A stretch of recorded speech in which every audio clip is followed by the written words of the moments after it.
এই বাইনারি সংখ্যাটির হেক্সাডেসিমাল মান সহজে কীভাবে নির্ণয় করা যায় লক্ষ্য করি। প্রথমে এই বাইনারি সংখ্যাগুলোকে চারটা বিটে ভাগ করব, কারণ হেক্সাডেসিমাল হচ্ছে 4 বিটের কোড। ডান থেকে বাম দিকে যেমন 1 2 3 4 এই 4টা বিট আগে লিখব। এরপরে 1 2 3 তিনটা বিট বাকি থাকে। এখানে মোট 7টা ছিল, তো এখানে 4টা নিলাম, বাকি 3টা নিলাম। এখন এখানে 3 বিটের বাম পাশে আর একটা শূন্য নিয়ে আমাদের 4 বিট পূর্ণ করে নিতে হবে। এবার এগুলোর সমকক্ষ এখানে হেক্সাডেসিমাল মান লেখার জন্য আমরা একটা কোডের হেল্প নিতে পারি, সেটা হচ্ছে 8421। এই যে লক্ষ্য করি 8421 এই কোড ধরে আমরা এটার মান বের করতে পারি। যেমন এইটা যদি এটার সাথে মিলিয়ে দেখি, তাহলে এই মাঝখানে এইখানে 1 আছে দ্বিতীয় স্থানে, আর 1-এর স্থলে এখানে 4 আছে, তাহলে এই 4 এখানে লিখব।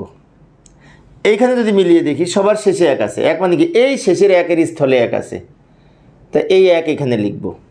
এখন এই 1টা যদি প্রথমে থাকতো তাহলে কিন্তু 8 লিখতাম।